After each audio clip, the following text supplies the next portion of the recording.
Campbell, in his interview entitled The Road of Trials, pages 52 to 53, suggests that the things that cannot be talked about are easily misunderstood, because they transcend the dialectical orientation of everyday language in which opposites are generated by the negation function of such language. Everyday language, of course, is oriented to everyday circumstances. In such everyday circumstances, it is the selfish I that is speaking about worldly experiences. Campbell acknowledges that psychology has an important role to play in the understanding of man, the rational animal capable of discourse, and, of course, his myths. In the context of this discussion, Campbell articulates what he sees to be the fundamental difference between Jungian and Freudian psychology. He obviously has a preference for Jungian archetypal patterns and its home in the collective unconscious, which he claims is in contrast to the Freudian notion of a personal unconscious. Freud, in fact, speaks of both forms of the unconscious, especially in the later phases of his work where he refers to the battle of the giants, namely Eros and Thanatos fighting for the fate of our civilization. Campbell claims that Jung espouses a more biological universal form of the unconscious that is a function of the effect of our organs on our psychic activity, and this is a hylomorphic view of how the psychic representatives of the unconscious are formed, which Freud undoubtedly in some sense embraced. Freud, of course, also spoke of the personal impact of the traumas of childhood upon the psychological well-being of the individual. Eros and Thanatos are also represented in the artistic genres of tragedy and comedy, which is a title of a chapter in Campbell's The Hero with 1,000 Faces. Campbell refers to Amor Fati, the love of fate, which certainly recalls the Delphic proclamation, everything created by humans is destined for ruin and destruction.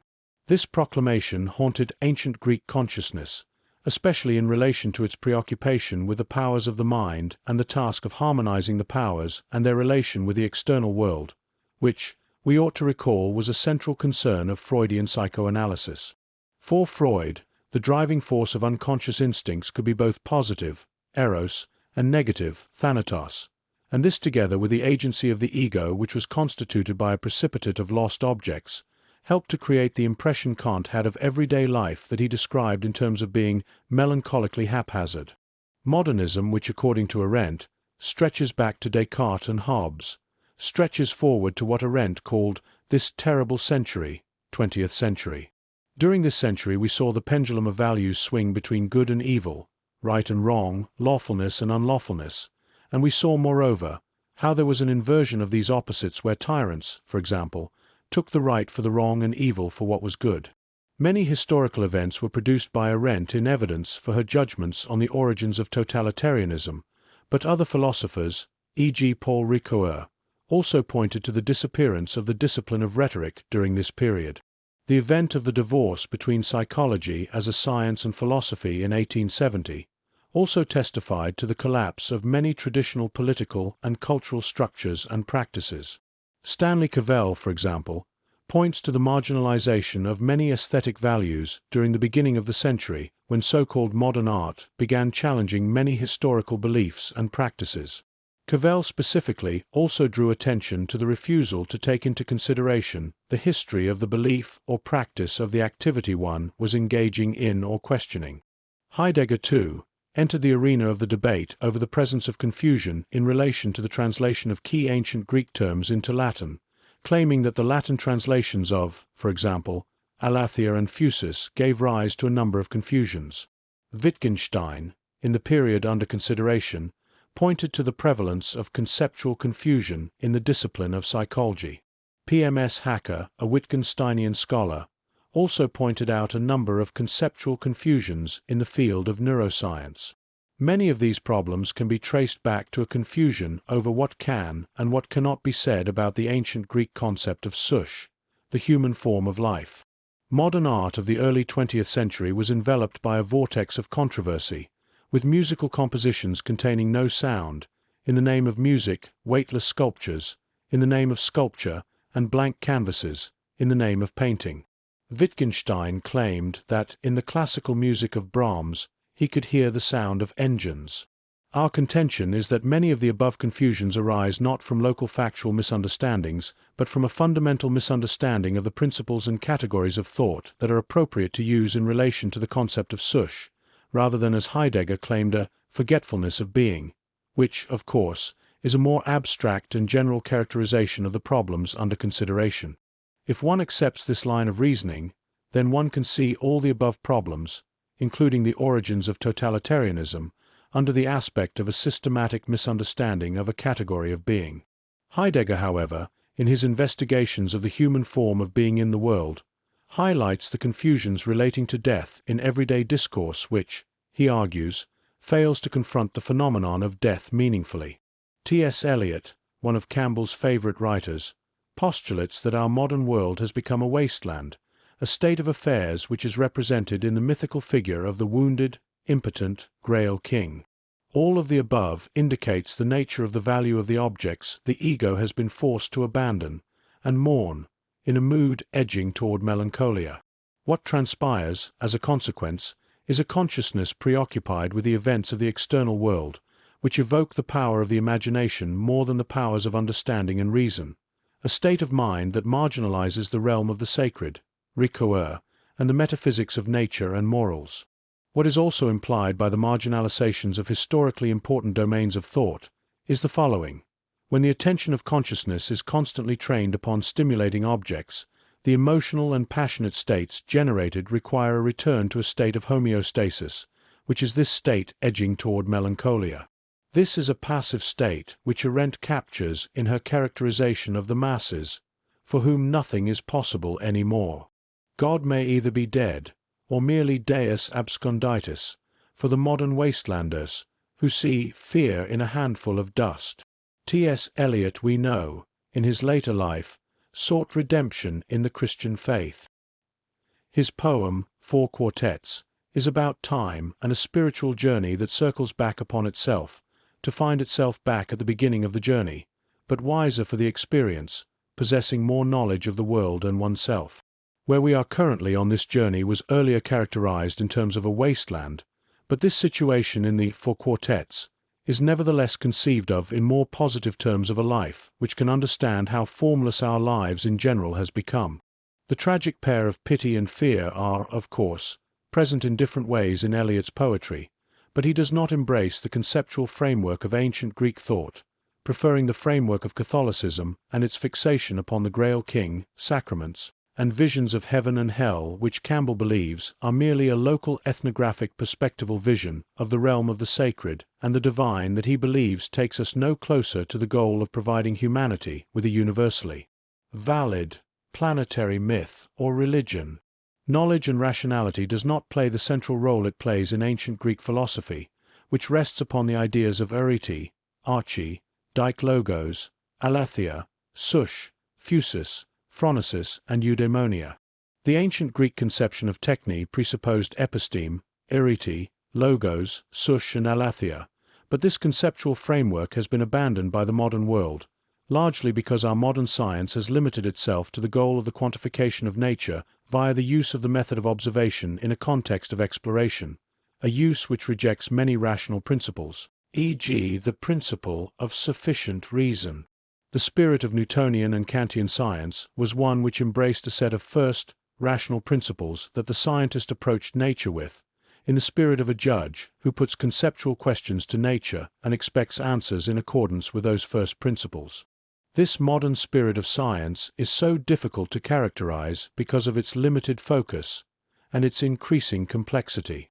What can be said is that it is certainly embedded in a technological network of Heideggerian instrumentalities that always seem to refer beyond themselves in the sense of being for the soche of something. For the ancient Greeks, techne was situated in the domain of the productive sciences which included sculpture, builders, carpentry, and weaponry, but did not include medicine, mathematics, and rhetoric, all of which had intimate relations to the rational basic ideas of aletheia, esteem, and logos. Psychoanalysis would, then, on the above account, be a skill, a technique, and an intellectual discipline. Episteme for the ancient Greeks was certainly a higher intellectual power, and a superior form of knowledge obeying intellectual rational principles. Knowledge does not belong in the same category as instrumentalities, which are not ends in themselves, but rather means to ends, or, as Heidegger expressed the matter, in terms of for the sake of.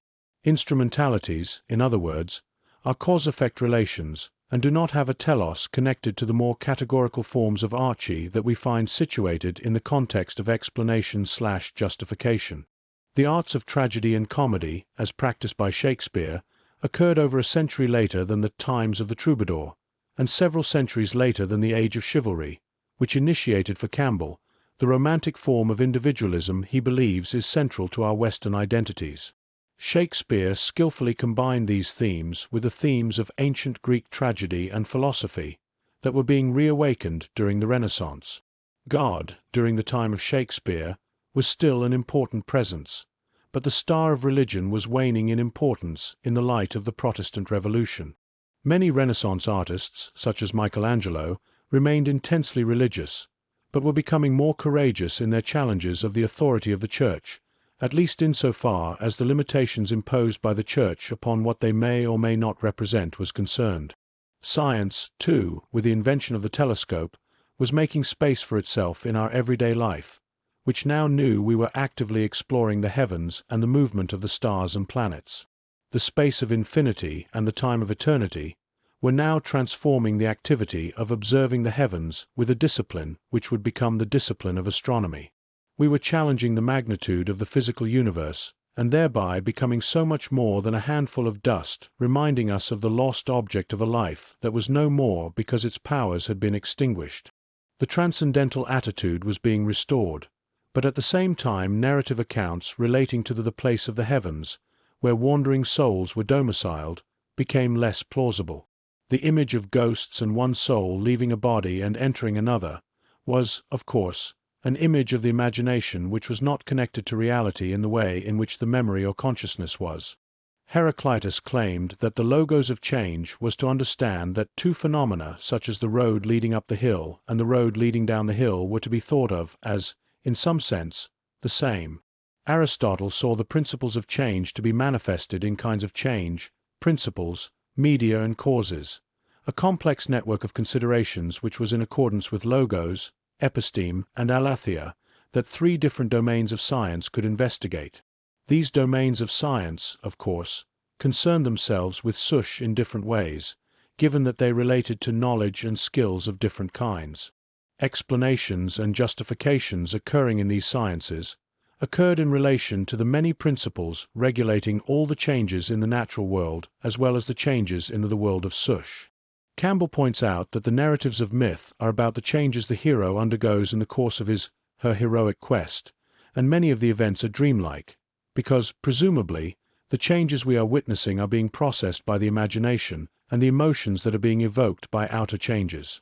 Dreams require interpretation because they too are products of inner psychic change in the medium of images, which resemble in many respects the images of film that Stanley Cavell discussed in his work, The World Viewed, Reflections on the Ontology of Film.